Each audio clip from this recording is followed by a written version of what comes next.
टाकिमी 40 साल का एक लूजर था जिसके पास नौकरी तो थी पर लाइफ में कोई जोश नहीं था। पर एक एक्सीडेंट की वजह से वो गलती से दूसरी दुनिया में समन हो जाता है, वो भी God level full metal alchemist abilities के साथ, ताकि दुनिया को एक इविल गॉड से बचा सके। वो हीरोज को समन करने वाले स्पेल का असली टारगेट भी नहीं था, वो तो बस एक एक्सीडेंट में फंस गया जिससे उसकी बॉडी तबाह हो गई और सिर्फ उसकी रूह बाकी रह गई। जब टाकिमी खुद को बादलों के ऊपर तैरता हुआ पाता है तो नोलन नाम की पंखों वाली लेडी खुद को इस दुनिया की गॉडेस बताती है और उससे इस रायते के लिए माफी मांगती है। वो उसे बताती है कि एक दुश्मन एम्पायर ने हीरो को टेलीपोर्ट करने के लिए बैन समनिंग स्पेल यूज किया था, पर खेल बिगड़ गया और उसकी बॉडी तबाह हो गई। इसका हर्जाना भरने के लिए गॉडेस उसे एसएस रैंक एबिलिटीज के साथ एक नई दुनिया में भेजने का ऑफर देती है ताकि वो अपनी पसंद की लाइफ जी सके। जब वो पूछती है कि उसे किस टाइप की पावर्स चाहिए तो टाकिमी जवाब देता है कि वो डरपोक है और उसे मारकाट पसंद नहीं। नॉलन उसे एक जादुई क्रिस्टल एब्जॉर्ब कराकर एल्केमी और ब्लैक स्मिथिंग जैसी प्रोडक्शन वाली जॉब्स दे देती है। टाकिमी को लगता है कि इन सारी नई स्किल्स की इंफॉर्मेशन से उसका सिर फटा जा रहा है और फिर नॉलन उसे एक धमाके के साथ उस प्लेनेट पर भेज देती है। जैसे ही वो उठता है और झील के पानी में अपना चेहरा देखता है, टाकिमी को एहसास होता है कि उसके पास एक 17 साल के लड़के की बॉडी है। वो खुद को इतना हैंडसम पाता है कि उसका मन खुश हो जाता है। इसके बाद वो नॉलन के छोड़े हुए सप्लाईज चेक करता है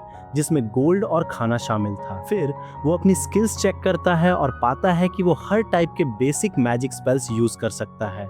टाकिमी फिर उस इलाके को एक्सप्लोर करना शुरू करता है और उसे जमीन पर एक ट्री मॉन्स्टर की टहनी मिलती है। उसका सिस्टम बताता है कि इस टहनी से हाई क्वालिटी वेपन्स बनाए जा सकते हैं, इसलिए वो तुरंत अपनी ब्लैक स्मिथिंग स्किल यूज करके एक भाला बना लेता है। इसके बाद वो एनालिसिस स्किल यूज करके पाता है कि आसपास के लगभग सारे पौधे जड़ी बूटियां हैं, तो वो ढेर सारी जड़ी बूटियां इकट्ठा करता है और उन्हें अपने आइटम बॉक्स में डाल लेता है। तभी उसे एक लड़की के चिल्लाने की आवाज सुनाई देती है और जल्द ही एक छोटी लोली भागती हुई उसकी तरफ आती है।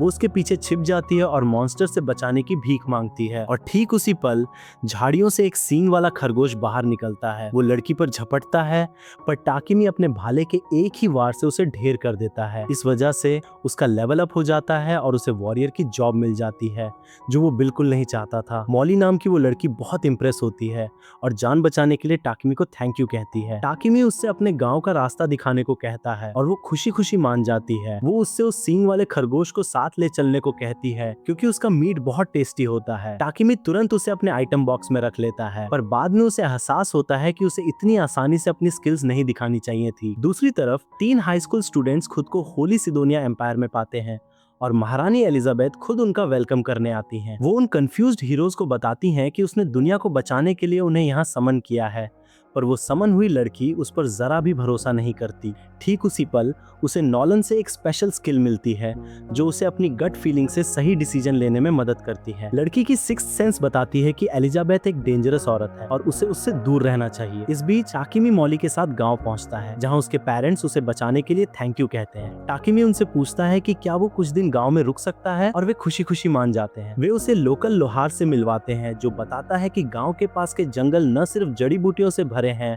बल्कि पास में एक नेचुरल खदान भी है, इसलिए ये कारीगरों के लिए सबसे बेस्ट जगह है। टाकिमी ये सुनकर बहुत एक्साइटेड हो जाता है। फिर मॉली के पेरेंट्स बताते हैं कि गांव में रुकने के लिए कोई सराय नहीं है। टाकिमी कहता है कि वो बाहर कैंप लगा लेगा पर लोहार कहता है कि वे उसके लिए जल्दी ही एक घर बना देंगे। गांव वाले इकट्ठा होकर टाकिमी को एक खाली प्लॉट पर ले जाते हैं जिसे वो अपने अर्थ मैजिक से समतल कर देता है। इसमें उसका काफी माना खर्च हो जाता है और सिरदर्द होने लगता है, पर गाँव वाले हैरान रह जाते हैं क्योंकि मैजिक यूजर्स बहुत रेयर होते हैं। वे जल्दी से घर बनाने में उसकी मदद करते हैं और टाकिमी अपनी कारपेंट्री और ब्लैक स्मिथिंग स्किल्स से खुद के लिए कुछ फर्नीचर तैयार कर लेता है। वो फिर अपने स्टेटस विंडो से छेड़छाड़ करता है और अपनी जॉब वॉरियर से बदलकर एल्केमिस्ट कर लेता है।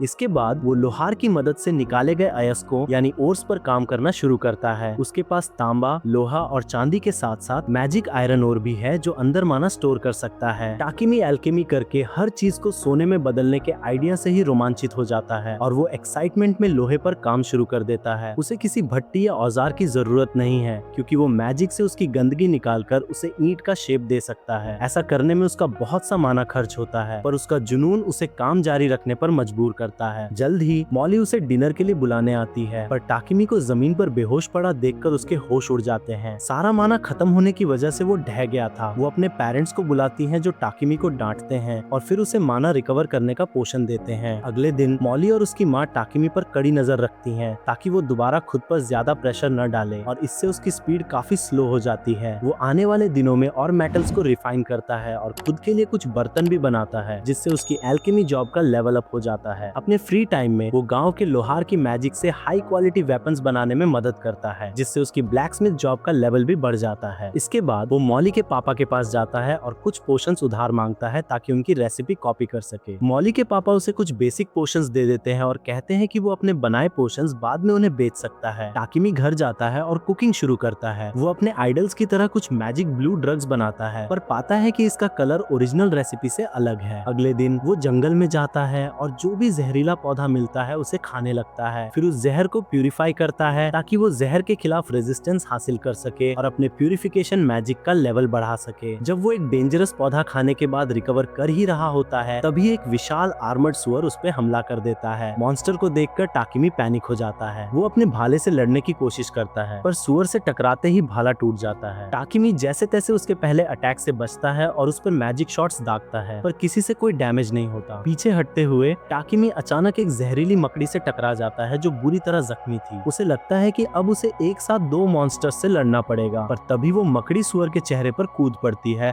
और उसका ध्यान भटका देती है। सुअर मकड़ी को हटाने के लिए पेड़ों से टकराता है और फिर टाकिमी पर दोबारा हमला करता है। टाकिमी की अकल काम करना बंद कर देती है, पर तभी उसे एक रिस्की आइडिया आता है जो उसके जीतने का इकलौता रास्ता था। सुअर उसकी तरफ झपटता है और बचने के बजाय टाकिमी सीधे उसकी तरफ छलांग लगा देता है। वो अपनी एल्केमी स्किल यूज करके सुअर के दिमाग को डिकम्पोज कर देता है, जिससे वो तुरंत मारा जाता है। इसके बाद वो उस जख्मी मकड़ी की तरफ बढ़ता है और मदद के लिए थैंक यू कहने के लिए वो उसके जख्म ठीक कर देता है। इसके साथ ही टाकिमी वापस लौटने लगता है, पर तभी उसका सिस्टम बताता है कि उसने उस जहरीली मकड़ी को पालतू बना लिया है। टाकिमी पैनिक हो जाता है, पर मकड़ी उसे मासूम नजरों से देखती है और वो उसे अपना पेट मानने पर मजबूर हो जाता है। उसकी पीठ पर बने डिजाइन की वजह से वो उसका नाम मैपल रखता है, जिससे वो मकड़ी इन्वॉल्व हो जाती है और बोलने के काबिल बन जाती है। टाकिमी उसे लेकर गाँव लौटता है और ये देखकर सबके होश उड़ जाते हैं। वे ये जानकर और भी हैरान होते हैं कि टाकिमी ने उसे पालतू बना लिया है, क्योंकि कीड़े आमतौर पर पालतू नहीं बनते। टाकिमी कहता है कि ये इम्पोर्टेंट नहीं है और उन्हें सुअर के मीट पर फोकस करना चाहिए। गांव वाले उस रात सुअर का मीट खाने के लिए पार्टी रखते हैं और मॉली के पापा टाकिमी को उस सुअर के कीमती मटेरियल्स देते हैं। वे उससे शहर जाकर इन्हें महंगे दाम में बेचने को कहते हैं, क्योंकि उसके जैसे टैलेंटेड इंसान को एक छोटे से गाँव तक सीमित नहीं रहना चाहिए। दूसरी तरफ नॉलन टाकिमी की प्रोग्रेस देख रही है और वो उसके लिए बहुत खुश है। तभी एक और गॉडेस वहाँ आती है और नॉलन से पूछती है कि क्या टाकिमी कोई स्पेशल इंसान है, क्योंकि उसने न सिर्फ उसे नई बॉडी और स्पेशल पावर्स दी, बल्कि सिडोनिया एम्पायर के समनिंग से 1 साल पहले ही इस दुनिया में भेज दिया। कुछ दिनों बाद जब टाकिमी की आंख खुलती है तो वो खुद को मैपल के रेशमी धागों के जाल में फंसा हुआ पाता है। वो उस पर भड़क जाता है और चिल्लाने लगता है कि उसने ऐसा क्यों किया। मैपल नर्वस होकर बताती है कि वो हर वक्त बिजी रहता था और उसे अपने मालिक का अटेंशन चाहिए था, इसलिए उसे ऐसा करना पड़ा। टाकिमी को एहसास होता है कि वो पोशंस बनाने में इतना बिजी था कि मैपल पर ध्यान ही नहीं दे पा रहा था। वो उससे कहता है कि आज वो छुट्टी लेगा और उसके साथ खेलेगा, और मैपल खुशी से झूम उठती है। तभी मॉली की माँ नाश्ता लेकर वहां आती है और टाकिमी के ऊपर मकड़ी को देखकर उन्हें शक होता है कि उसके कोई अजीब शौक हैं। टाकिमी उन्हें समझाने की कोशिश करता है, पर तभी मॉली की माँ की नजर छत से लटकते चमकदार रेशमी धागों पर पड़ती है और उनका लालची रूप जाग उठता है, जिससे टाकिमी और मैपल दोनों डर जाते हैं। वो औरत उन चमकदार धागों से एक शर्ट बनाती है जो एक लग्जरी आइटम था, जिसे सिर्फ रईस लोग ही अफोर्ड कर सकते थे। गाँव की सारी औरतें उस चमकदार शर्ट को देखने के लिए इकट्ठा हो जाती हैं और मैपल उनके बीच रातों रात सेलिब्रिटी बन जाती है। वो गांव की औरतों का अटेंशन एंजॉय करने लगती है और टाकिमी से कहती है कि वो आज उसके साथ नहीं खेल सकती क्योंकि वो बिजी है। टाकिमी फैसला करता है कि ऐसे में वो कुछ काम ही कर ले और वो लोहार के पास जाता है जिसने उसके लिए लाइट लेदर आर्मर तैयार किया था। तभी मॉली के पापा भी वहाँ आते हैं और पूछते हैं कि वो शहर जाने का प्लान कब बना रहा है। टाकिमी इस बात से हैरान हो जाता है क्योंकि वो सोच रहा था कि गाँव वालों को ये खबर कैसे दे जिन्होंने उसकी इतनी मदद की है। हालांकि सब पहले से ही सोचते थे कि उसे किसी बड़े शहर जाना चाहिए जहाँ उसका टैलेंट चमक सके। वे दोनों बताते हैं कि पड़ोसी शहर का एक मर्चेंट अगले हफ्ते आ रहा है और उन्होंने उसकी बग्गी में एक सीट पहले से बुक कर दी है। टाकिमी उनके इस प्यार से इमोशनल हो जाता है और दिल से उन्हें थैंक यू कहता है। इसके बाद वो घर लौटता है और मॉली की माँ को देखता है जो सुबह शिकार किए गए खरगोशों की अंतड़ियां फेंकने जा रही थीं। वो कहती है कि ये खरगोश का सबसे टेस्टी मीट होता है, पर इसे खास सफाई की जरूरत होती है जो इस गांव में पॉसिबल नहीं है। टाकिमी उन्हें बताता है कि वो होली एलिमेंट मैजिक यूज कर सकता है और तुरंत मीट को प्यूरिफाई कर देता है। इससे मॉली की माँ हैरान हो जाती हैं और उसे सलाह देती हैं कि वो ये प्यूरिफिकेशन मैजिक किसी को न दिखाए, क्योंकि सिर्फ कुछ चुने हुए लोग ही इसे यूज कर सकते हैं और इसकी वजह से वो मुसीबत में पड़ सकता है। इसके बाद टाकिमी पूरा हफ्ता गांव के डेवलपमेंट में लगा देता है। वो खतरों से बचाने के लिए एक पत्थर की दीवार बनाता है और पानी की सप्लाई के लिए हैंडपंप भी लगाता है। जब अगले हफ्ते पैपिक नाम का मर्चेंट गांव आता है तो वो दीवार देखकर दंग रह जाता है। मॉली के पापा और लोहार उसके साथ बिजनेस करने बाहर आते हैं और जल्द ही टाकिमी भी वहां पहुंच जाता है। वो मर्चेंट से अपना इंट्रोडक्शन कराता है और फिर मॉली के पापा से कहता है कि उसने घर पर बेसिक हीलिंग पोशन की 100 बोतलें छोड़ दी हैं ताकि जरूरत पड़ने पर गाँव वाले यूज कर सकें। पैपिक हीलिंग पोशन देखकर हैरान रह जाता है क्योंकि उसकी क्वालिटी बहुत हाई लग रही थी और वो उसे करीब से देखने की परमिशन मांगता है। जब वो पोशन चेक करने में बिजी था, टाकिमी मॉली और गांव वालों से विदा लेता है जिन्होंने मैपल के सिल्क से उसके लिए एक स्पेशल जैकेट बनाई थी। सबको थैंक यू कहकर टाकिमी बग्घी में बैठ जाता है। गांव वाले उसे बाय बाय कहते हैं और वो इमोशनल होकर सोचता है कि ये गांव इस दुनिया में उसका होम टाउन है। ये इमोशनल सीन देखकर पैपिक के बॉडीगार्ड्स की आंखों में भी आंसू आ जाते हैं।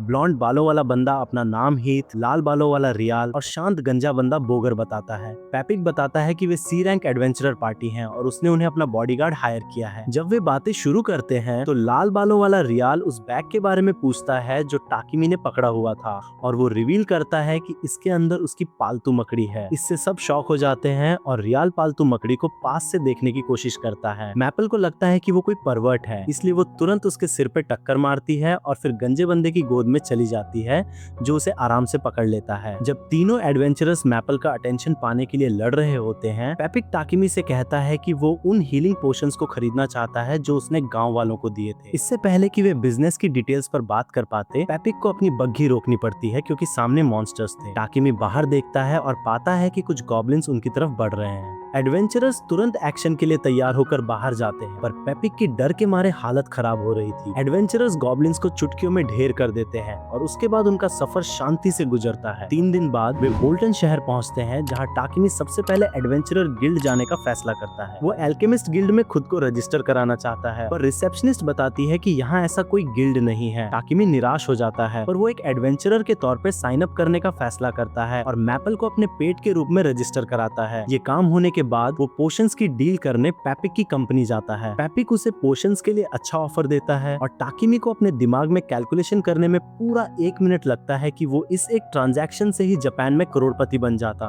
पैपिक उसे बताता है कि फेमस होने के बाद वो इन्हीं आइटम्स के लिए और ज्यादा कमाएगा और टाकिमी को लगता है कि ये कुछ ज्यादा ही अच्छा है। वो सोचता है कि क्या पैपिक का कोई छिपा हुआ मकसद है, क्योंकि नॉर्मली उसे एक न्यूबी समझकर लूटना चाहिए था। अचानक पैपिक उसे वर्कशॉप वाला एक घर लेने का सजेशन देता है ताकि वो आसानी से बिजनेस कर सके। ये सुनकर टाकिमी पैनिक हो जाता है क्योंकि उसे नहीं लगता कि उसके पास इसके लिए काफी सेविंग्स हैं, पर पैपिक कहता है कि वो बस एक घर किराए पर ले सकता है। वो अपने बटलर को बुलाता है और टाकिमी को अपनी एक अच्छी प्रॉपर्टी दिखाने को कहता है। बटलर उसे वर्कशॉप वाले एक बड़े मकान में ले जाता है और किराया भी काफी कम था। टाकिमी को लगता है कि ये सच होने के लिए बहुत अच्छा है, पर वो फिर भी डील एक्सेप्ट कर लेता है। अगले दिन वो उस मकान में शिफ्ट हो जाता है और सबसे पहला काम मैजिक से एक टॉयलेट सीट बनाने का करता है, क्योंकि वो किसी और चीज में कंफर्टेबल नहीं था जिसमें उसका बहुत सारा माना खर्च हो जाता है। और जब वो माना रिकवर करने के लिए पोशंस पी रहा होता है तो उसे हॉल से एक चीख सुनाई देती है। टाकिमी बाहर भागता है ये देखने के लिए कि क्या हो रहा है और उसके होश उड़ जाते हैं जब वो देखता है कि मैपल ने पैपिक को रेशम के जाल में लपेट दिया है। टाकिमी पैनिक हो जाता है और मकड़ी से पूछता है कि उसने ऐसा क्यों किया और वो जवाब देती है कि लोगों को इसमें मजा आता है। टाकिमी कहता है कि सिर्फ गांव के बच्चों को इसमें मजा आता था, पर पता चलता है कि पैपिक को उस जाल में बहुत कंफर्टेबल फील हो रहा था। खैर, टाकिमी उसे आजाद करता है और फिर मैपल की तरफ से माफी मांगता है। पैपिक इसका बुरा नहीं मानता और बिजनेस करने से पहले टॉयलेट जाने की परमिशन मांगता है। टाकिमी उसे टॉयलेट की तरफ इशारा करता है और जैसे ही पैपिक चमकदार सिरेमिक टॉयलेट सीट देखता है वो दंग रह जाता है। टाकिमी उसे इसके फीचर्स के बारे में बताता है जो कचरे को तुरंत प्यूरिफाई कर देते हैं और पैपिक पूछता है कि क्या वो प्यूरिफिकेशन मैजिक यूज कर सकता है। टाकिमी को याद आता है कि उसे इसे सीक्रेट रखना था और वो मर्चेंट से इसे सीक्रेट रखने की रिक्वेस्ट करता है। पैपिक मान जाता है, पर फिर वो टाकिमी से वैसी ही 100 और टॉयलेट सीट्स बनाने को कहता है क्योंकि ये बिजनेस के लिए बहुत बढ़िया रहेगा। टाकिमी मान जाता है और फिर पैपिक उससे कुछ हेल्पिंग हैंड्स रखने को कहता है और सजेशन देता है कि वो वर्कर्स के बजाय किसी स्लेव दास को रख ले। टाकिमी इससे शॉक हो जाता है, पर पैपिक उसे बताता है कि अगर वो स्लेव रखता है तो वो अपने होली मैजिक को दुनिया से सीक्रेट रख सकता है। वो कहता है कि जो भी होली एलिमेंट मैजिक यूज कर सकता है उसे चर्च वाले अपने कब्जे में ले लेते हैं और उसके हीलिंग मैजिक से प्रॉफिट कमाते हैं, इसलिए उन्हें उसकी पावर्स सीक्रेट रखनी होंगी। टाकिमी कहता है कि वो ये समझता है और वो स्लेव रखने के खिलाफ है क्योंकि उसे अपने मॉरल्स बनाए रखने हैं। हालांकि पैपिक उसे समझाता है कि ये कोई बुरी बात नहीं है और उसे एक भरोसेमंद स्लेव ट्रेडर के पास ले जाता है। जैसे ही वो किसी को लेने अंदर जाता है, टाकिमी वहाँ के खूबसूरत गार्डन में टहलने का फैसला करता है। अचानक उसकी नजर एक प्यारी एल्फ लड़की पर पड़ती है, पर वो ठंडे अंदाज में उससे घर जाने को कहती है, जिससे वो कंफ्यूज हो जाता है। एल्फ अपनी बात दोहराती है, उससे कहती है कि ये उसके जैसे बच्चे के लिए जगह नहीं है, इसलिए उसे जहाँ से आया है वहीं लौट जाना चाहिए। खैर, टाकिमी जल्द ही उस गॉथ मॉमी से मिलता है जो स्लेव कंपनी चलाती है। इंट्रोडक्शन के बाद पैपिक गॉथ मॉमी को बताता है कि टाकिमी स्लेव कॉन्ट्रैक्ट्स यूज करने में कंफर्टेबल नहीं है क्योंकि ये उसके मॉरल्स के खिलाफ है। मॉमी उसे बताती है कि उसे इसकी चिंता करने की जरूरत नहीं है क्योंकि उनके देश में स्लेव्स के राइट्स प्रोटेक्टेड हैं। वो उसे स्लेवरी लॉज का बेसिक आइडिया देती है, जिसके मुताबिक ओनर को स्लेव के बेसिक ह्यूमन राइट्स की रिस्पेक्ट करनी होगी और उन्हें खाना, कपड़ा और घर देना होगा। वे स्लेव्स को सीरियसली नुकसान नहीं पहुंचा सकते और कॉन्ट्रैक्ट के वक्त जो बातें तय नहीं हुई थी उन्हें करने के लिए फोर्स करना भी मना है। टाकिमी को आखिरकार एहसास होता है कि ये उसकी सोच से कहीं बेहतर है और फिर गॉथ मॉमी उसे स्लेव्स के टाइप्स के बारे में बताने लगती है। पहला, वे लोग जो कर्ज न चुका पाने की वजह से स्लेव बने और कर्ज चुकाने जितना काम करने के बाद उन्हें आजाद करना जरूरी है। क्रिमिनल्स अपनी लाइफ सुधारने का मौका पाने के लिए स्लेव बन सकते हैं और यहाँ तक कि जंग के कैदियों को भी रहने की जगह पाने के लिए स्लेव बनाया जाता है। लास्ट में वे बदकिस्मत लोग भी हैं जिन्हें डाकू किडनैप कर लेते हैं और इलीगली स्लेव बना देते हैं। पैपिक टाकिमी की तरफ से बोलता है, ये कहते हुए कि उसे एक वॉर स्लेव चाहिए जिसे उसके मास्टर्स की मर्जी के बिना आजाद न किया जा सके, क्योंकि टाकिमी के पास कुछ ऐसी स्किल्स और टैलेंट हैं जिन्हें सीक्रेट रखना जरूरी है। मॉमी टाकिमी से उसकी रिक्वायरमेंट्स पूछती है और वो जवाब देता है कि उसे कोई ऐसा चाहिए जो उसके घर की देखभाल कर सके और रॉ मटेरियल कलेक्ट करने और गिल्ड क्वेस्ट के दौरान उसके बॉडीगार्ड के रूप में भी काम कर सके। मॉमी कहती है कि उसकी सारी डिमांड्स पूरी करने के लिए उसे 2 स्लेव्स की जरूरत होगी और मारिया नाम की एक लड़की को बुलाती है जिसे बचपन में डाकुओं ने किडनैप कर लिया था। वो पढ़ी लिखी है और हाउसकीपिंग में ट्रेंड है और टाकिमी उस पर फिदा हो जाता है क्योंकि वो सुपर क्यूट दिखती है। वो मारिया को अपने घर का साइज बताता है और वो कहती है कि वो सब अकेले संभाल सकती है। वो फिर पूछता है कि उसके जैसी क्यूट लड़की अभी भी अवेलेबल क्यों है, क्योंकि उसे लेने के लिए तो लड़कों की लाइन होनी चाहिए थी। मारिया ये कॉम्प्लीमेंट सुनकर लाल हो जाती है और टाकिमी से कहती है कि वो सिर्फ घर के काम करेगी और रात में अपने कमरे में कोई गलत काम करने नहीं आने देगी। टाकिमी घबरा जाता है और उसे ये यकीन दिलाने की पूरी कोशिश करता है कि वो एक रिस्पेक्टफुल लड़का है जो उसके साथ कोई गलत हरकत नहीं करेगा। गॉथ मॉमी उन्हें बताती है कि वे अब कॉन्ट्रैक्ट बनाने के लिए तैयार हैं और इस तरह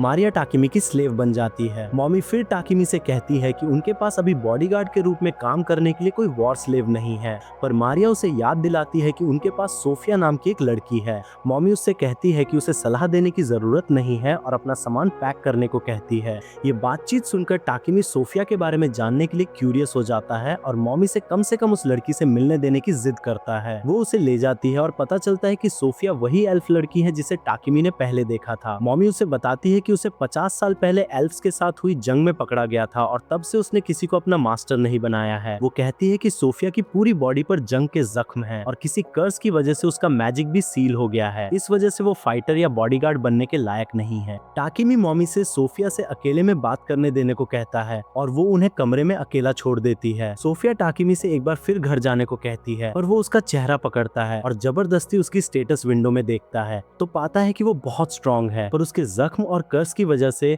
वो इस वक्त किसी काम की नहीं थी। वो सोचता है कि अगर वो उसे ठीक कर दे तो वो उसके लिए एक बहुत बड़ी एसेट साबित होगी और वो तुरंत मॉमी को बुलाकर कहता है कि वो इस एल्फ के साथ कॉन्ट्रैक्ट बनाएगा। सोफिया उसे याद दिलाती है कि वो इस वक्त किसी भी काम की नहीं है, पर टाकिमी कहता है कि वो सब कुछ ठीक करने में उसकी मदद करने के लिए तैयार है। जल्द ही पेपर वर्क पूरा हो जाता है और फिर मॉमी दोनों लड़कियों को टाकिमी से बांधने के लिए कॉन्ट्रैक्ट मैजिक कास्ट करती है। इसके बाद वो घर लौटता है, पर जैसे ही वो दरवाजा खोलता है मैपल उस पे झपट पड़ती है, जिससे वो जमीन पे गिर जाता है। सोफिया पैनिक हो जाती है, ये सोचते हुए कि उसे अपने मास्टर के सिर से मॉन्स्टर को हटाना होगा, पर टाकिमी उसे रुकने को कहता है क्योंकि मैपल असल में उसका पेट है। लड़कियां कंफ्यूज हो जाती हैं, पर वे एक्सेप्ट कर लेती हैं कि टाकिमी एक अजीब बंदा है जिसे वे समझ नहीं सकती। वो फिर उन्हें अंदर ले जाता है और उन्हें अलग अलग कमरे देता है, क्योंकि उसके पास वैसे भी बहुत से खाली कमरे थे। वो उनसे कहता है कि वे जब चाहे घर के बाथरूम का फ्रीली यूज कर सकती हैं और लड़कियां सेटल होने के बाद तुरंत नहाने चली जाती हैं। बाथरूम के अंदर मारिया कहती है कि उसने कभी नहीं सोचा था कि मॉमी सोफिया को जाने देगी,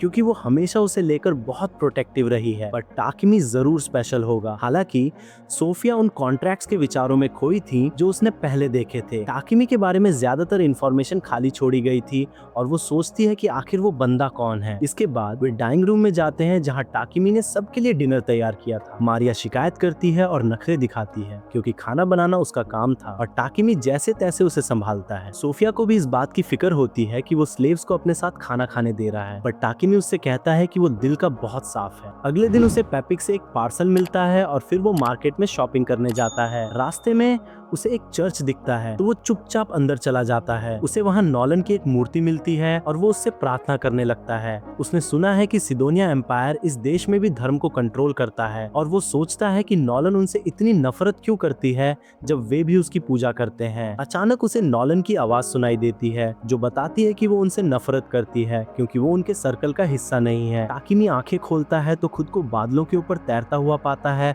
और पैनिक हो जाता है कि क्या वो दोबारा मर गया। नॉलन उसे बताती है कि उसने बस बातचीत के लिए उसे बुलाया है और फिर वो सिडोनिया और उसकी पॉलिसीज के साथ अपने रिलेशन के बारे में बताती है। वो कहती है कि ओरिजिनली वहाँ क्रिएशन का चर्च था जो उसकी पूजा करता था, पर फिर सिडोनिया एम्पायर ने डिवाइन लाइट का चर्च बनाया जो एक ऐसे गॉड की पूजा करता था जो कभी था ही नहीं। सिडोनिया ने अपनी पावर का यूज करके ज्यादा फॉलोअर्स बनाए और क्रिएशन के चर्च को पीछे धकेलना शुरू कर दिया, पर नॉलन इंसानों के छोटे मोटे मामलों में दखल नहीं देना चाहती थी। इसके बाद वो टाकिमी से कहती है कि भले ही उसकी दी हुई दूसरी ब्लेसिंग्स हमेशा रहेंगी, पर उसने उसे थोड़ा सा प्रोटेक्शन भी दिया था जो जल्द ही खत्म होने वाला है। वो उसे बताती है कि अब उसे प्रॉब्लम सॉल्व करने में मुश्किल हो सकती है और जो लोग उससे मिलेंगे वे उसे नुकसान पहुंचाना चाह सकते हैं। टाकिमी को आखिरकार एहसास होता है कि अब तक जितने भी हेल्पफुल लोग उससे मिले वे नॉलन की ब्लेसिंग की वजह से मिले थे, पर अब सब कुछ उसी पर डिपेंड करता है। इसके साथ ही प्रार्थना खत्म होती है और वो खुद को वापस चर्च में पाता है। वो जल्द ही घर लौटता है और तुरंत मैपल उस पर झपट पड़ती है और उसे नीचे गिरा देती है। जैसे ही लड़कियां उसका सामान उठाने में मदद करने आती हैं, टाकिमी सोफिया को अपने स्पेशल पार्सल तक पहुंचते देखता है और वो तुरंत उसे दूर रखने के लिए आइटम बॉक्स का यूज करता है। वो फिर कुछ एक्सपेरिमेंट्स करने के लिए वर्कशॉप में जल्दी से जाता है, पर अब सोफिया क्यूरियस थी क्योंकि पैकेज मैजिक पेपर में लिपटा हुआ था। वो सोचती है कि पार्सल के अंदर ऐसा क्या था जिसे इतनी सीरियसली प्रोटेक्ट करने की जरूरत है, और वो टाकिमी के पीछे वर्कशॉप जाती है। उसके खौफ का ठिकाना नहीं रहता जब टाकिमी जहर के बर्तन में चाकू डुबोता है और फिर उससे अपना हाथ काट लेता है। इससे पहले कि वो जहर को प्यूरिफाई करने के लिए होली मैजिक यूज करे ताकि वो सोफिया के इलाज के लिए अपने होली मैजिक का लेवल बढ़ा सके। वो पूरे टाइम दर्द से कराहता है और फिर अचानक मारिया का नाम लेता है, जिससे सोफिया उसका सामना करने के लिए भड़क जाती है। वो कमरे में घुसती है और उससे कहती है कि अगर उसने मारिया के साथ कुछ भी किया तो वो उसे माफ नहीं करेगी, और फिर अचानक वो टाकिमी की बाहों में गिर पड़ती है। वो पाता है कि वो बहुत थकी हुई है और उसके हाथ पर हल्की चोट भी है। वो उसे ठीक करने की कोशिश करता है, पर ये बहुत मुश्किल और थका देने वाला होता है क्योंकि कर्स हीलिंग मैजिक का विरोध करता है, पर वो ऐसा करने में कामयाब हो जाता है और उसका होली मैजिक लेवल अप हो जाता है। इसके बाद वो उसे उसके कमरे में ले जाता है और मारिया उसे बताती है कि जब भी सोफिया ज्यादा एक्साइटेड या परेशान होती है तो वो थकान से गिर पड़ती है। टाकिमी उससे कहता है कि ये आखिरी बार है और फिर सोफिया पर कर्स हटाने वाला स्पेल और high level healing spell cast करता है, जिससे उसके जख्म ठीक हो जाते हैं और उसका कटा हुआ कान दोबारा उगाता है। जब सोफिया बाद में उठती है तो मारिया उसके साथ गुड न्यूज शेयर करती है। सोफिया अपना कान ठीक देखकर हैरान रह जाती है और फिर पाती है कि उसका मैजिक भी वापस आ गया है। मारिया अचानक उसे गले लगा लेती है, ये कहते हुए कि वो अब पूरी तरह हेल्दी है। सोफिया फिर टाकिमी को थैंक यू कहने जाती है, जो उनके बीच की किसी भी गलतफहमी को दूर करने का फैसला करता है। वो उसे बताता है कि वो खुद को जहर दे रहा था और फिर हीलिंग मैजिक का यूज कर रहा था ताकि वो उसका लेवल बढ़ा सके और उसकी मदद कर सके। वो मारिया के नाम का भी रीजन साफ करता है क्योंकि उसने गलती से उसके कुछ जहरीले पौधे कचरे में फेंक दिए थे। सोफिया पूछती है कि उसने ऐसा डेंजरस काम क्यों किया और टाकिमी उसे याद दिलाता है कि वो जरूरतमंदों की मदद के लिए हमेशा तैयार रहता है। सोफिया इस वजह से इमोशनल होकर रोने लगती है और टाकिमी के सामने घुटनों के बल बैठकर अपनी पूरी लाइफ की वफादारी की कसम खाती है। अगले दिन टाकिमी एल्केमी पर कुछ बुक्स ढूंढने लाइब्रेरी जाता है और जब उसे पता चलता है कि पूरी लाइब्रेरी में इस टॉपिक पर सिर्फ 4 बुक्स हैं, तो वो बिल्कुल इम्प्रेस नहीं होता। वो सोचता है कि जब एल्केमी इतनी सिंपल है तो लोग इसमें इंटरेस्ट क्यों नहीं दिखा रहे हैं। तभी अचानक उसे एहसास होता है कि बुक्स एक प्राचीन लैंग्वेज में लिखी गई हैं और गॉडेस से मिली ब्लेसिंग्स की वजह से सिर्फ वही इसे समझ सकता है। इसके बाद वो घर लौटता है और मर्चेंट पेपिक के लिए टॉयलेट सीट्स बनाने पर काम शुरू करता है। जल्द ही वो 100 सीट्स बनाकर तैयार कर लेता है और फिर कुछ समय के लिए किसी भी चीज का मास प्रोडक्शन करने से लंबा ब्रेक लेने का फैसला करता है। मारिया उससे पूछती है कि आगे उसका क्या प्लान है और वो कहता है कि वो दुनिया को एक्सप्लोर करने के लिए एक छोटे से एडवेंचर पर जाना चाहता है। वो कहता है कि सोफिया उसकी बॉडीगार्ड होगी और मारिया को इस बीच घर पर रहकर उसकी देखरेख करनी चाहिए। हालांकि मारिया भी उसके साथ एडवेंचर पर आना चाहती है। टाकिमी उसकी रिक्वेस्ट सुनकर नर्वस हो जाता है क्योंकि वो किसी नॉन फाइटर को अनजान इलाकों में ले जाने को लेकर श्योर नहीं है और उसे घर की देखभाल के लिए भी कोई चाहिए। मारिया रोने लगती है और कहती है कि टाकिमी, सोफिया या मैपल के बिना घर में अकेले रहना तपते रेगिस्तान के बीच टॉयलेट होने जैसा है। टाकिमी सोचता है कि उसे ऐसे अजीब एग्जाम्पल्स क्यों सोचने पड़ते हैं, पर वो अभी भी नहीं सोचता कि उसे साथ ले जाना चाहिए। मारिया उसके पास आती है और अपनी मासूम नजरों से इमोशनल अपील करती है। टाकिमी को लगता है कि उसका डिफेंस टूट रहा है, पर डिसीजन लेने से पहले वो मारिया के स्टैट्स चेक करने का फैसला करता है। वो उसका चेहरा पकड़ता है और उसकी स्टेटस विंडो में देखता है तो पाता है कि वो एक पूरी तरह से बैटल मेड है और उसके स्टैट्स उससे भी बेहतर हैं। टाकिमी इससे हैरान हो जाता है और मारिया फिर से उसे साथ ले जाने की रिक्वेस्ट करती है। सोफिया आखिरकार खड़ी होती है और टाकिमी से मारिया को साथ चलने देने को कहती है क्योंकि वो रास्ते में उसे कुछ फाइटिंग स्किल्स सिखा सकती है। ये सुनने के बाद टाकिमी आखिरकार मारिया की रिक्वेस्ट एक्सेप्ट कर लेता है। वो फिर लड़कियों को अपनी वर्कशॉप में ले जाता है ताकि उनके लिए वेपन्स और आर्मर बना सके। वो उनसे पूछता है कि उन्हें किस टाइप के वेपन्स चाहिए और सोफिया तुरंत अलग अलग सिचुएशंस के लिए अलग अलग वेपन्स की लिस्ट बनाने लगती है। मारिया कहती है कि वो छोटी तलवारों और चाकुओं में अच्छी है, पर सोफिया उसे भाला चलाना सिखाने का फैसला करती है क्योंकि चाकुओं में उतनी अटैक पावर नहीं होती। तो जब लड़कियां भाले की प्रैक्टिस करती हैं, टाकिमी अपनी ब्लैकस्मिथ स्किल्स यूज करने में बिजी हो जाता है और उनके लिए अलग अलग वेपन्स बनाता है। वो मजे के लिए वेपन्स पर डिजाइन भी उकेरता है और फिर उन पर एन्चांटमेंट स्पेल्स कास्ट करता है ताकि वे और टिकाऊ बन सकें। वो फिर मारिया के लिए बनाए गए चाकुओं को देखता है और उन्हें उसकी जांघों से बंधा हुआ इमेजिन करने लगता है, जिससे उसकी नाक से खून बहने लगता है। पर वो अभी रुका नहीं था। उसे एहसास होता है कि लड़कियों के लिए आर्मर बनाने के लिए उसे उनके मेजरमेंट्स चाहिए, पर अगर वो उन्हें नापने की कोशिश करेगा तो शायद नाक से खून बहने की वजह से मर जाएगा। इसीलिए वो अपनी एक स्किल का यूज करके लकड़ी की कठपुतलियां बनाता है जो बिल्कुल मारिया और सोफिया जैसी दिखती थी। शुक्र है इससे पहले कि वो उन कठपुतलियों के साथ कुछ अजीब करे, मैपल वहां आ जाती है। टाकिमी मैपल से कुछ मकड़ी का रेशम मांगता है और फिर पैशन के साथ आर्मर्स डिजाइन करने लगता है। कुछ दिनों बाद वो आर्मर बनाकर तैयार कर लेता है जो नॉर्मल कपड़ों की तरह दिखता है और लड़कियां इससे इम्प्रेस होती हैं कि ये उन पर कितने अच्छे से फिट बैठता है। सोफिया टाकिमी से पूछती है कि उसे उनके मेजरमेंट्स इतने सटीक कैसे पता चले और वो मैपल का सीक्रेट रिवील करने से पहले ही उसका मुंह बंद कर देता है। वो उनसे पहले अपने वेपन्स चेक करने को कहता है और फिर उन्हें मिथ्रिल से बनी मैजिक रिंग्स देता है जो उन्हें जल्दी स्पेल कास्ट करने में मदद करेंगी। इसके बाद वे तीनों एडवेंचरर्स गिल्ड जाते हैं ताकि मारिया और सोफिया एडवेंचरर्स के रूप में रजिस्टर हो सकें। ये काम होने के बाद टाकिमी उन तीनों को एक पार्टी के रूप में रजिस्टर कराता है। रिसेप्शनिस्ट फिर उसे बताती है कि लगभग 1 महीना हो गया है और उसे अपना एडवेंचरर लाइसेंस बनाए रखने के लिए एक जरूरी क्वेस्ट करना होगा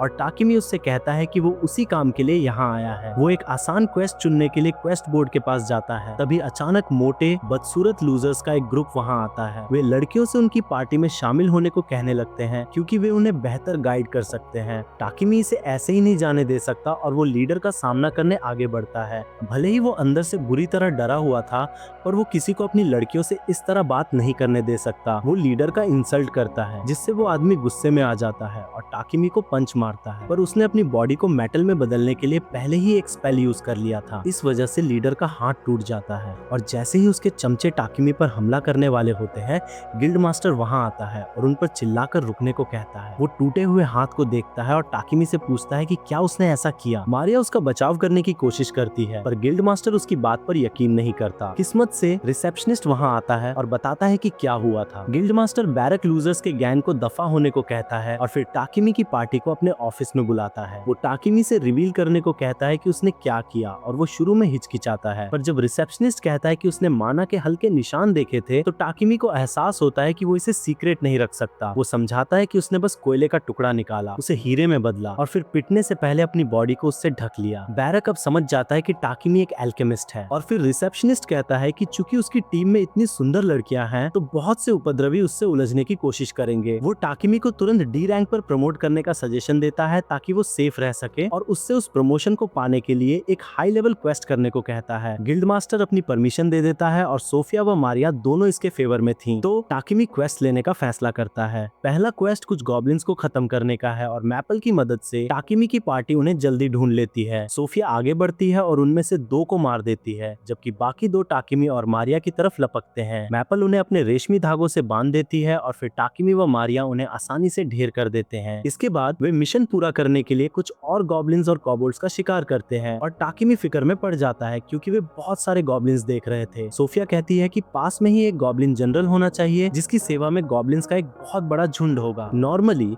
उनमें से एक को हराने के लिए कम से कम 5 डी रैंक पार्टियों की जरूरत होती है, पर सोफिया को भरोसा है कि वे तीनों अकेले ही ऐसा करने के लिए काफी स्ट्रॉन्ग हैं। टाकिमी ऐसा रिस्क बिल्कुल नहीं लेना चाहता पर लड़कियां लड़ना चाहती हैं। अचानक मैपल उसे बताती है कि उसे लगता है कि वो जल्द ही इन्वॉल्व होने वाली है, इसलिए वो तुरंत स्पेस टाइम मैजिक यूज करके एक पॉकेट डायमेंशन बनाता है ताकि वो वहां रेस्ट कर सके। इसके साथ वे तीनों गॉब्लिन के ठिकाने की तरफ बढ़ते हैं और सोफिया अंदाजा लगाती है कि वहां लगभग 300 गॉब्लिन्स हैं। ये सुनकर टाकिमी के हाथ पांव ठंडे पड़ जाते हैं और वो सोफिया से पूछता है कि क्या उन्हें सच में ये करना होगा, पर वो उस पर ध्यान भी नहीं देती। वो कहती है कि उसने विंड मैजिक का यूज करके कंफर्म कर लिया है कि वहां कोई इंसान बंधक नहीं है, इसलिए वे गॉब्लिन्स पर मैजिक से हमला कर सकते हैं। वे अपने मैजिक स्पेल्स चार्ज करते हैं और फिर बेखबर गॉब्लिन्स पर वार करते हैं, जिससे एक ही बार में बहुत सारे गॉब्लिन्स साफ हो जाते हैं।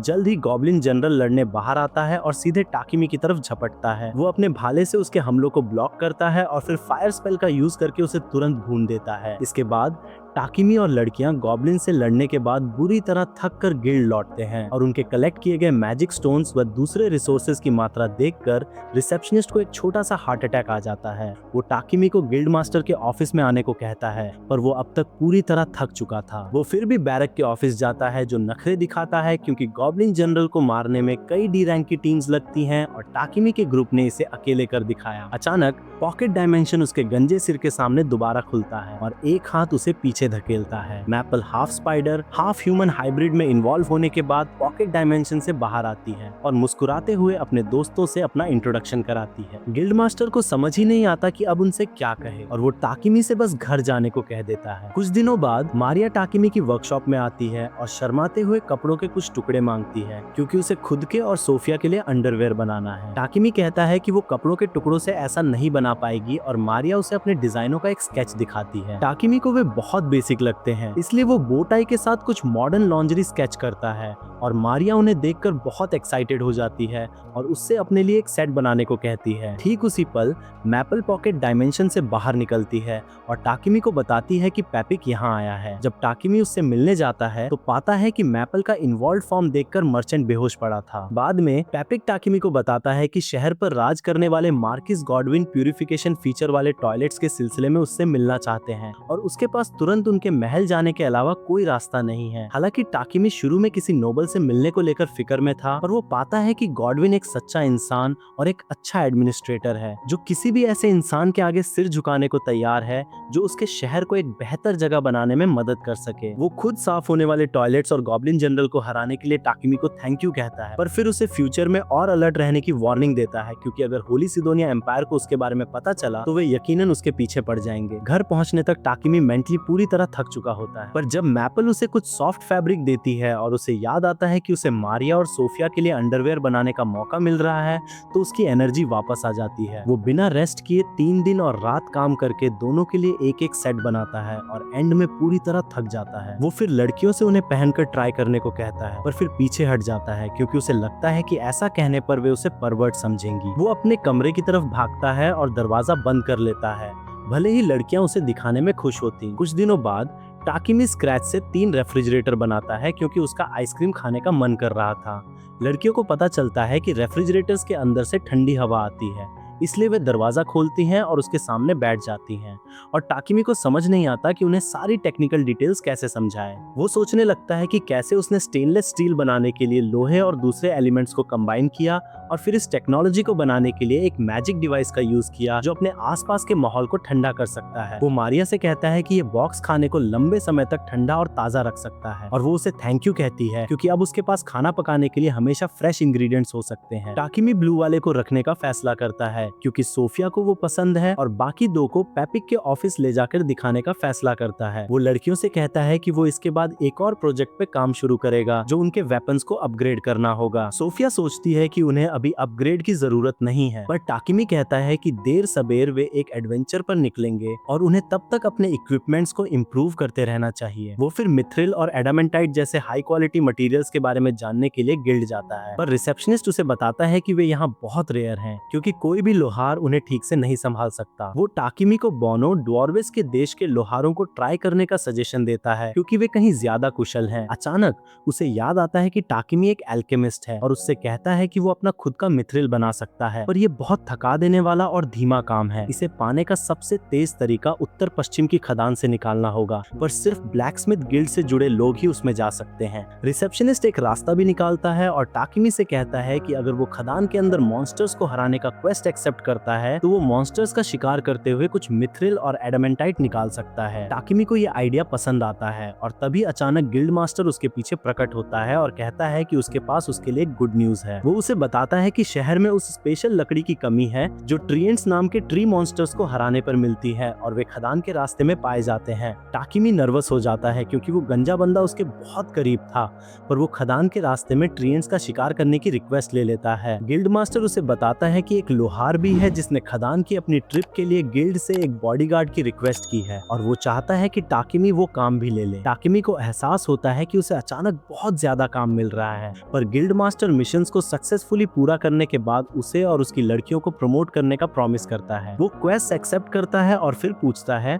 खदान तक पहुंचने में कितना टाइम लगता है। रिसेप्शनिस्ट कहता है कि नॉर्मल घोड़ों से 1 हफ्ता लगता है और मॉन्स्टर घोड़ों से लगभग 4 दिन, पर बदकिस्मती से उनके पास अभी कोई मॉन्स्टर घोड़ा नहीं है। ठीक उसी पल लाल बालों वाला एडवेंचरर रियाल, जिससे टाकिमी गांव छोड़ते वक्त मिला था, वहां आता है और कहता है कि उसकी पार्टी इस वक्त मॉन्स्टर घोड़ों का यूज कर रही है। टाकिमी और रियाल एक दूसरे से मिलते हैं और फिर रियाल गिल्ड मास्टर को बताता है कि उन्होंने रास्ते में एक जंगली भैंसे का शिकार किया था, इसलिए वो उसके खराब होने से पहले डिलीवर करने वापस आया था। वो कल अपने दोस्तों के पास लौटने वाला है और टाकिमी उससे अपने घर पर रात गुजारने को कहता है। रियाल खुशी खुशी मान जाता है और फिर पैपिक को देखने की ट्रिप पर टाकिमी के साथ जाता है, जो रेफ्रिजरेटर देखकर पूरी तरह पागल हो जाता है। उसे पता चलता है कि टाकिमी कुछ मिथ्रिल लेने खदान जा रहा है और उसे मॉन्स्टर घोड़ों से खींची जाने वाली बग्घी उधार देने का फैसला करता है, पर बदले में वो उससे कुछ ओर्स खरीदना चाहता है। टाकिमी खुशी खुशी डील मान लेता है और फिर पैपिक उससे और रेफ्रिजरेटर्स बनाने की रिक्वेस्ट करता है। इसके बाद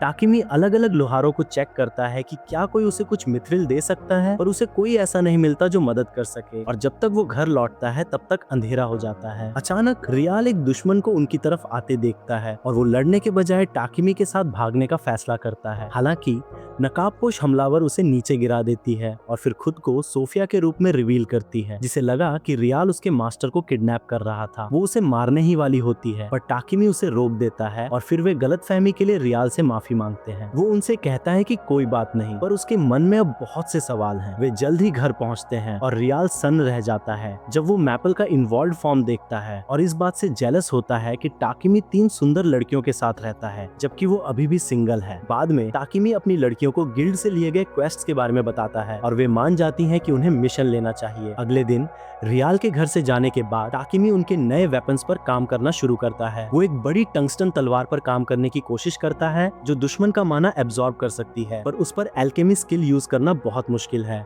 वो जैसे तैसे उसे टंगस्टन के एक ब्लॉक में बदल देता है और फिर उससे 2 तलवारें गढ़ता है, पर इससे उसका सारा माना खत्म हो जाता है। 3 दिन बाद टाकिमी और उसकी पार्टी लोहार डाम्बो के साथ अपने सफर पर निकल पड़ती है। जब वे उस जंगल में पहुंचते हैं जहां ट्रिएंट्स पाए जाते हैं, तो वे बग्घी को सेफ डिस्टेंस पर पार्क करते हैं और उसके चारों तरफ एक बैरियर स्पेल कास्ट करते हैं, जबकि वे ट्री मॉन्स्टर्स का शिकार करने जाते हैं। टाकिमी को कोई आइडिया नहीं है कि ट्रिएंट्स कैसे दिखते हैं, पर सोफिया को उनसे निपटने का कुछ एक्सपीरियंस है। वो बता सकती है कि कौन से पेड़ असल में छिपे हुए ट्रिएंट्स हैं, और उसके इशारे पर टाकिमी पहले ट्रिएंट पर हमला करने का फैसला करता है। ट्री मॉन्स्टर पलटकर लड़ने की कोशिश करता है, पर वे आसानी से उसके हमलों को ब्लॉक करते हैं और उसे ढेर कर देते हैं।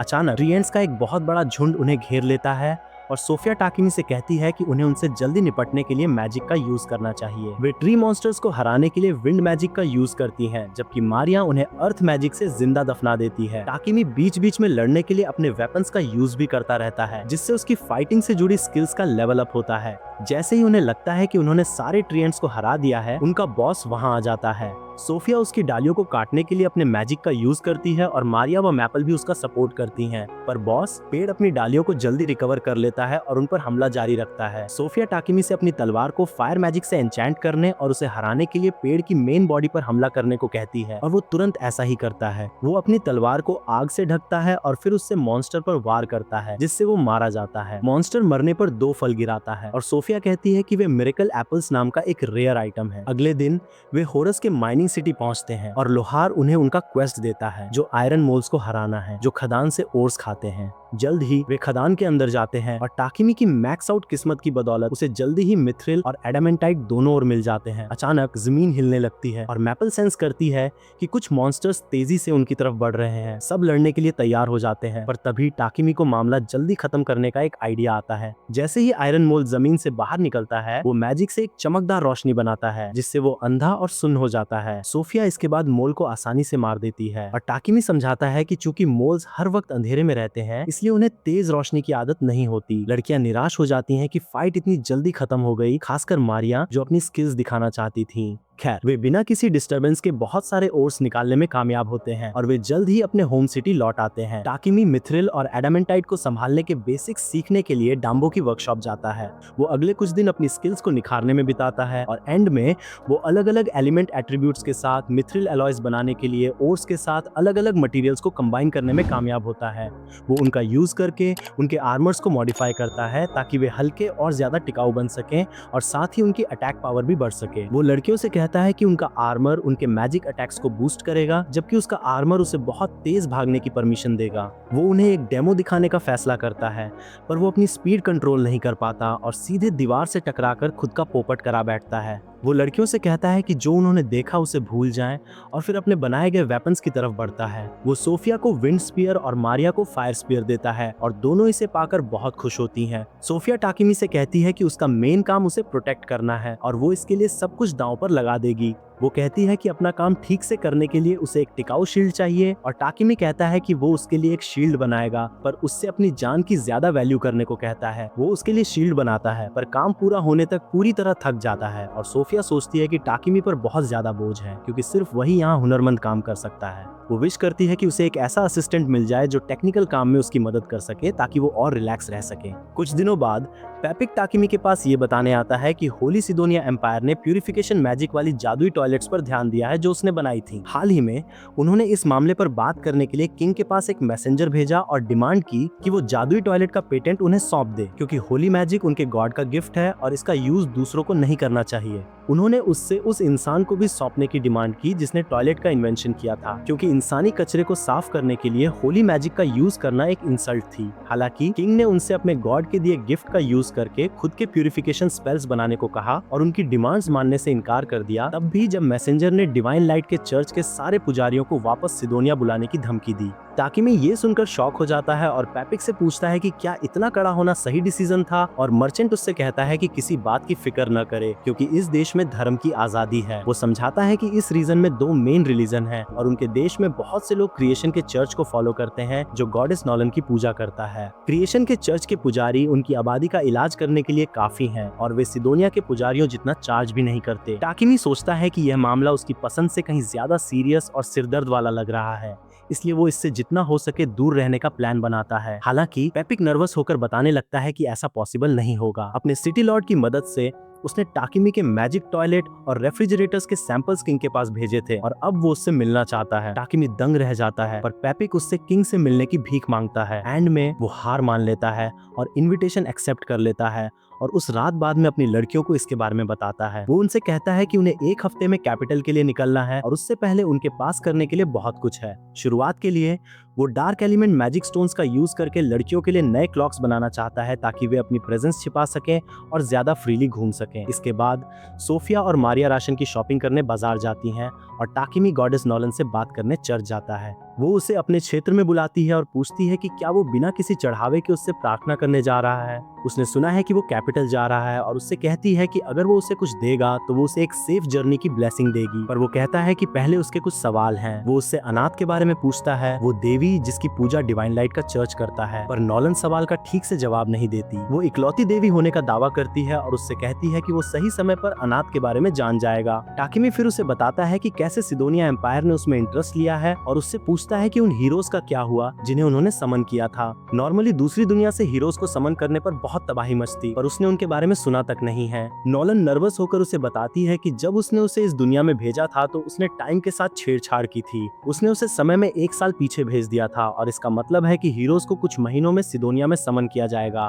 टाकिमी ये जानकर हैरान रह जाता है और नॉलन से पूछता है कि उसने ऐसा क्यों किया। उसके सवाल का जवाब देने के बजाय वो बस उससे कहती है कि मिलने का टाइम खत्म हो गया है और फिर उसके माथे पर उंगली मारकर उसे बेहोश कर देती है। जब टाकिमी अपनी आंखें खोलता है तो वो वापस चर्च में होता है और वो सोचने लगता है कि नॉलन उससे क्या छिपाने की कोशिश कर रही है। खैर, चूंकि उसका हीरोज से मिलने का कोई प्लान नहीं है, इसलिए वो इसे भूलने का फैसला करता है। जल्द ही वो सोफिया और मारिया के लिए प्रेजेंस छिपाने वाले रोब्स बनाना पूरा करता है और फिर उनसे कहता है कि वे अगला काम एक बग्गी बनाने का करेंगे, क्योंकि वो हर बार ट्रैवल करने के लिए बग्गी उधार लेने से थक चुका है। लड़कियां ये सुनकर बहुत एक्साइटेड हो जाती हैं, खासकर मारिया, जो टाकिमी से कहती है कि उन्हें शहर के बाहर जंगल में अपनी बग्गी खींचने के लिए एक मॉन्स्टर घोड़ा ढूंढना चाहिए और अगर वे लकी रहें तो वे और भी स्ट्रॉन्ग बीस्ट ढूंढ सकते हैं। वे तुरंत जंगल की तरफ बढ़ते हैं और मैपल अपने ग्रुप में एक और मॉन्स्टर के शामिल होने से बहुत एक्साइटेड है। अचानक झाड़ियों से एक भेड़िया मॉन्स्टर बाहर निकलता है और उनकी तरफ लपकता है, पर उन पर हमला करने के बजाय वो बस उनके पास से गुजर जाता है। टाकिमी को एहसास होता है कि उसके प्रेजेंस छिपाने वाले रोब्स अच्छे से काम कर रहे हैं, पर सोफिया को वे पसंद नहीं है क्योंकि वो ट्रेनिंग के लिए कुछ मॉन्स्टर्स से लड़ना चाहती है। वो जल्द ही एक जंगली सुअर मॉन्स्टर को मार देती है और सोफिया उनके सफर के लिए उसका मीट इकट्ठा करने का फैसला करती है। उसी समय टाकिमी और सोफिया को पास ही एक मरा हुआ ट्रिएंट मिलता है और वे बग्गी बनाने के लिए उसकी लकड़ी इकट्ठा करने का फैसला करते हैं। जब वे तीनों रिसोर्सेज जुटा रहे होते हैं, मैपल बोर और चिढ़ जाती है, इसलिए वो अकेले आगे बढ़ जाती है। उसे रास्ते में बहुत सारे मरे हुए ट्रिएंट्स मिलते हैं और वो ये ढूंढने का फैसला करती है कि उन्हें किसने मारा। जैसे ही वो जंगल में कूदती है, उसे एक जख्मी ड्रैगन हॉर्स मिलता है और वो तुरंत उसके पास जाती है। ड्रैगन हॉर्स उस पर एक बिजली के झटके से हमला करता है और उसे इतना डरा व चोटिल देखकर मैपल को वो टाइम याद आता है जब वो टाकिमी से मिली थी। वो घोड़े से कहती है कि उसके पास एक अमेजिंग मास्टर है जो उसे ठीक कर सकता है, पर जैसे ही वो उसे बुलाने जाने वाली होती है, 2 चींटी मॉन्स्टर्स वहां आ जाते हैं। उसे एहसास होता है कि उन्होंने ही ड्रैगन हॉर्स को जख्मी किया था, इसलिए वो उन्हें अपने जाले से बांधती है और घोड़े की तरफ फेंकती है, जो उन्हें करंट लगा देता है। अचानक मॉन्स्टर चींटियों की पूरी कॉलोनी वहां आ जाती है और मैपल घोड़े को और खुद को सेफ रखने के लिए अपने रेशमी धागों से एक बैरियर बनाती है। मॉन्स्टर चींटियां बैरियर को फाड़ना शुरू कर देती हैं और मैपल टेलीपैथी का यूज करके टाकिमी से कांटेक्ट करने की कोशिश करती है। हालांकि वो जवाब नहीं देता और उसे डर लगता है कि वो ट्रिएंट की लकड़ी काटने में इतना खो गया कि उसके बारे में भूल गया। वो ये सोचकर उम्मीद खो देती है कि कोई उसे बचाने नहीं आ रहा है, क्योंकि वे उसे भूल गए और घर चले गए। और फिर ड्रैगन हॉर्स भी गिर पड़ता है। कुछ ही मिनटों में मॉन्स्टर चींटियां बैरियर को पूरी तरह फाड़ देती हैं और मैपल ड्रैगन हॉर्स से चिपक जाती है, क्योंकि उसे लगता है कि वो मरने वाली है। हालांकि जल्द ही उसे अपने सिर पर टाकिमी का हाथ फील होता है और जैसे ही वो उसे देखती है, वो रोते हुए तुरंत उसे गले लगा लेती है। सोफिया और मारिया ने बाहर की मॉन्स्टर चींटियों को साफ कर दिया था। मैपल रोते हुए टाकिमी से पूछती है कि जब उसने उसे बुलाया तो उसने जवाब क्यों नहीं दिया, और वो उसे बताता है कि उसका मोटा सिल्क बैरियर टेलीपैथिक कनेक्शन के रास्ते में आ रहा था, पर जैसे ही उसने उनका कनेक्शन कमजोर होते महसूस किया, वो तुरंत उसे ढूंढने भागा चला आया। मैपल इमोशनल हो जाती है और फिर टाकिमी से ड्रैगन हॉर्स को बचाने को कहती है। वो उस पर हीलिंग मैजिक यूज करने की कोशिश करता है पर ड्रैगन हॉर्स बेहोश होने के बावजूद विरोध करता है। इसके ऊपर सोफिया सेंस करती है कि और मॉन्स्टर्स उनकी तरफ आ रहे हैं और वो टाकिमी से कहती है कि उन्हें अभी निकलना होगा। मैपल उससे ड्रैगन हॉर्स को पीछे न छोड़ने की भीख मांगती है और वो उसे मैपल के साथ अपने पॉकेट डायमेंशन में रखने का फैसला करता है। सोफिया उससे कहती है कि ये बहुत रिस्की है क्योंकि अगर वो किसी ऐसे मॉन्स्टर को अपने पॉकेट डायमेंशन में रखता है जिसके साथ उसने कांटेक्ट नहीं बनाया है तो इससे उसकी बॉडी पर बहुत प्रेशर पड़ेगा। पर टाकिमी उससे कहता है कि वो ठीक है। वो बोलते बोलते कांपने लगता है और कहता है कि अगर वो कुछ माना पोशंस पी लेगा तो ठीक हो जाएगा। पर इससे पहले कि वो ऐसा कर पाता वो अपनी चेतना खो बैठता है। लड़कियां उसे वापस घर ले जाती हैं पर आधा दिन बीत जाने के बाद भी वो होश में नहीं आता। सोफिया कहती है कि बेहोश होने के बावजूद टाकिमी ड्रैगन हॉर्स को अपने पॉकेट डायमेंशन में रख रहा है और इससे उसकी बॉडी पर प्रेशर ही बढ़ेगा। वो कहती है कि चीजें बेहतर करने का इकलौता तरीका ये है कि मैपल अपनी तरफ से पॉकेट डायमेंशन खोले। उससे कांटेक्ट करने के लिए सोफिया टाकिमी के हाथ को चूमती है और मैपल तक पहुंचने के लिए उसके माना फ्लो को फॉलो करती है। वो ड्रैगन हॉर्स के बारे में पूछती है और जानती है कि वो अभी भी डरी हुई है। मैपल को डर है कि अगर वे उसे अचानक किसी अनजान जगह पे बाहर लाएंगे तो वो हिंसक तरीके से रिएक्ट करेगी। तो सोफिया उसे वैसा ही बैरियर बनाने का सजेशन देती है जैसा उसने जंगल में बनाया था क्योंकि इससे ड्रैगन हॉर्स का विजन ब्लॉक हो जाएगा और वो कंट्रोल में रहेगी। मैपल को ये आइडिया पसंद आता है और कहती है कि वो घोड़े को गार्डन में बाहर लाएगी। इसके बाद मारिया घर के दूसरे कामों की देखभाल करने का फैसला करती है जबकि सोफिया टाकिमी के साथ रुकती है। वो अगली सुबह उठता है और पाता है कि सोफिया उसका हाथ पकड़े हुए सो गई है। वो उसे जगह देखकर इमोशनल हो जाती है और मारिया बस कमरे के बाहर से उन्हें देखती है और उन्हें एक साथ इमेजिन करने लगती है। इसके बाद टाकिमी बैरियर के पास जाता है जहां मैपल ड्रैगन हॉर्स की देखभाल कर रही थी। वो घोड़े से कहती है कि उसका मास्टर उसका इलाज कर सकता है पर उसे कोऑपरेट करना होगा। टाकिमी ड्रैगन हॉर्स को जल्दी से पालतू बनाने में कामयाब हो जाता है और फिर उसके सारे जख्मों को पूरी तरह ठीक करने के लिए एक पावरफुल हीलिंग स्पेल का यूज करता है और बची हुई एनर्जी सिल्क बैरियर को जला देती है। ये देखकर सब खुश हो जाते हैं और फिर मैपल टाकिमी से घोड़े का नाम रखने को कहती है।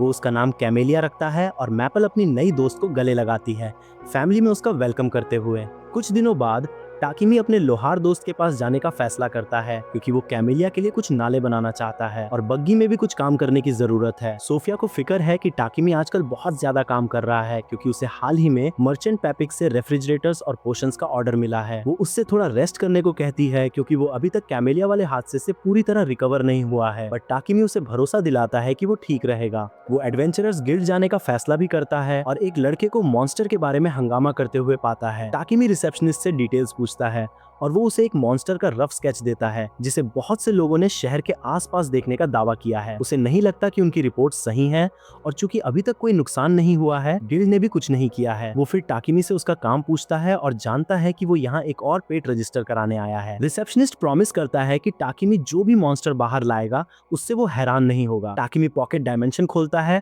और कैमेलिया उसकी पीठ पे मैपल को बिठाकर उससे अपना सिर बाहर निकालती है और डरा हुआ रिसेप्शनिस्ट तुरंत उनकी परछाई को मॉन्स्टर के स्केच से मैच कर लेता है। गिल्ड में हर कोई पैनिक करने लगता है क्योंकि वे कैमेलिया और मैपल के कॉम्बिनेशन को उसी मॉन्स्टर के रूप में पहचानते हैं जो उन्होंने देखा था। और इससे पहले कि टाकिमी कुछ समझ पाता, गिल्ड मास्टर कड़क आवाज में उससे अपने ऑफिस में आने को कहता है। दूसरी तरफ सोफिया उस स्लेव मर्चेंट के पास जाती है जिसकी वो कभी गुलाम हुआ करती थी और पूछती है कि क्या उसके पास कोई ऐसा स्लेव है जो टेक्निकल काम में टाकिमी की मदद कर सके। गॉथ मॉमी उसे बताती है कि उसके पास अभी इसके लिए कोई सही बंदा नहीं है, पर कहती है कि वो अपने बिजनेस के दोस्तों से कांटेक्ट करने की कोशिश करेगी ताकि देख सके कि वे मदद कर सकते हैं या नहीं। गॉथ मॉमी कमेंट करती है कि जब से सोफिया ने टाकिमी के साथ कॉन्ट्रैक्ट किया है वो बहुत बदल गई है। सोफिया समझ नहीं पाती कि उसका क्या मतलब है, इसलिए वो बस उसे थैंक यू कहती है और अपने रास्ते निकल जाती है जहां वो मारिया से टकराती है जो अपनी राशन की शॉपिंग के बीच में थी। वे टाकिमी को लोहार की दुकान से लेने का फैसला करती हैं, पर जब वे उसे लकड़ी के ढेर पर सोते हुए और नींद में एक लट्ठे को गले लगाते हुए देखती हैं तो सन्न रह जाती हैं। लोहार लड़कियों को बताता है कि टाकिमी बहुत थका हुआ था पर फिर भी कड़ी मेहनत करता रहा, इसलिए बीच में ही उसका गिरना नॉर्मल था। वो कहता है कि अभी उसकी जान को कोई खतरा नहीं है, पर अगर उसने अपना इंटेंस काम का शेड्यूल जारी रखा तो वो हमेशा के लिए सो सकता है। खैर, अगले दिन टाकिमी अपनी लग्जरी बग्घी पूरी कर लेता है और लड़कियां ये देखकर दंग रह जाती हैं कि बग्घी अंदर से बहुत बड़ी है। टाकिमी उन्हें बताता है कि उसने बग्गी के इंटीरियर को बढ़ाने के लिए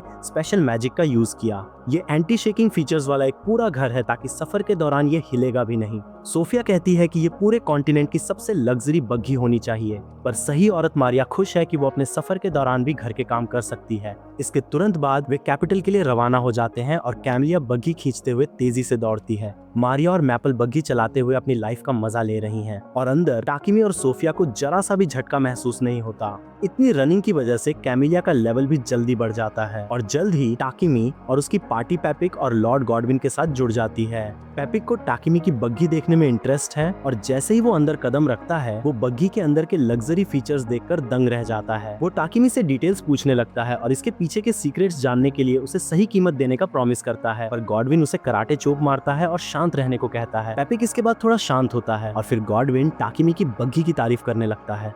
वो कहता है कि ये सच में सबसे अमेजिंग चीज है जो उसने हाल ही में देखी है और अगर उसके पास ऐसी बग्गी होगी तो उसकी और उसकी टेरिटरी की साख बहुत बढ़ जाएगी। टाकिमी को एहसास होता है कि गॉडविन भी चाहता है कि वो एक बग्गी बनाए, पर वो उस अमाउंट को जानने के लिए तैयार नहीं है जो नोबल इसके लिए देने वाला है। गॉडविन कहता है कि वो ऐसी बग्गी के लिए खुशी खुशी 100 प्लेटिनम सिक्के देगा और टाकिमी सन्न रह जाता है क्योंकि ये एक बहुत बड़ी दौलत है। खैर, वे जल्दी सफर पर निकल जाते हैं और कुछ दिनों बाद वे रॉयल कैपिटल पहुंचते हैं। एक बार जब वे अपने रुकने की जगह पहुंचते हैं तो पेपिक टाकिमी से कहता है कि उसे किंग को अपनी बग्गी जैसी बग्गी प्रेजेंट करनी चाहिए ताकि वे उसके टैलेंट को पहचान सकें। वो कहता है कि वो और गॉडविन दोनों मानते हैं कि अगर किंग इस एक्सेप्शनल बग्गी को देखेंगे तो वे टाकिमी को बहुत वैल्यू देंगे और उसे बड़ा रिवॉर्ड देंगे। चूंकि किंग के साथ उनकी मीटिंग 5 दिनों के बाद है, पेपिक का मानना है कि तब तक बग्गी बनाना मुश्किल होगा। वो टाकिमी को घर लौटते ही इस पर काम शुरू करने का सजेशन देता है, पर टाकिमी कहता है कि वो इसे 5 दिनों में बना सकता है क्योंकि ये सब के लिए ज्यादा कंफर्टेबल होगा। हालांकि उसे मटेरियल्स और काम करने के लिए एक जगह चाहिए और पेपिक उसके लिए इसका अरेंजमेंट करके बहुत खुश होता है। उस दिन बाद में टाकिमी लड़कियों को पेपिक के आइडिया के बारे में बताता है और उन्हें इन्फॉर्म करता है कि उसने बर्टन नाम के एक आदमी की बड़ी स्लेव कंपनी में उसके काम करने के लिए एक जगह का अरेंजमेंट किया है। सोफिया ने गॉथ मॉमी से वो नाम सुना है और वो टाकिमी को बताती है कि बर्टन की कंपनी काफी भरोसेमंद और फेमस है। टाकिमी को उसकी परवाह नहीं है और वो बग्गी के ब्लूप्रिंट्स ढूंढने लगता है, पर तभी सोफिया उससे कहती है कि उसे एक ऐसे असिस्टेंट की जरूरत है जो प्रोडक्शन में उसकी मदद कर सके क्योंकि वो बहुत ज्यादा काम कर रहा है। टाकिमी जोर देता है कि वो ठीक है, पर सोफिया उससे अपना बेहतर ख्याल रखने को कहती है क्योंकि उसकी हेल्थ से ज्यादा कीमती कुछ नहीं है। वो कहती है कि उसे एक ऐसे स्लेव के लिए बर्टन की कंपनी से कंसल्ट करना चाहिए जो उसके काम में उसकी मदद कर सके और टाकिमी ऐसा करने का फैसला करता है। अगले दिन वो स्लेव ट्रेडर बर्टन से मिलता है और कहता है कि उसे कोई ऐसा चाहिए जो उसके एल्केमी से जुड़े काम में उसकी मदद कर सके और उस आदमी के पास कोई ऐसा है जो क्राइटेरिया पर बिल्कुल फिट बैठता है। इस बीच सोफिया और मारिया बिल्डिंग के बाहर इंतजार कर रही होती हैं जब उन्हें एहसास होता है कि मैपल गायब है। सोफिया उसे ढूंढने और तमाशा खड़ा करने से पहले वापस लाने का फैसला करती है, पर वो थोड़ी लेट हो जाती है क्योंकि एक फॉक्स गर्ल मैपल को देखकर पहले ही डर चुकी थी। सोफिया मैपल को खुद से भागने के लिए डांटती है और फिर फॉक्स गर्ल को उठने में मदद करती है जो उसे देखकर थोड़ी शर्मीली फील करने लगती है। सोफिया उसकी बुक उठाती है और फॉक्स गर्ल एल्केमी में अपने इंटरेस्ट के बारे में बात करते हुए एक्साइटेड होने लगती है। तो गाइस, इसी के साथ ये वीडियो यहाँ पे खत्म होती है और एक टोन को कॉन्स्टेंटली मैनेज करना बहुत ही मुश्किल होता है। अगर आपको वीडियो अच्छा लगा हो तो चैनल को सब्सक्राइब कर लेना। मिलते हैं नेक्स्ट वीडियो पे।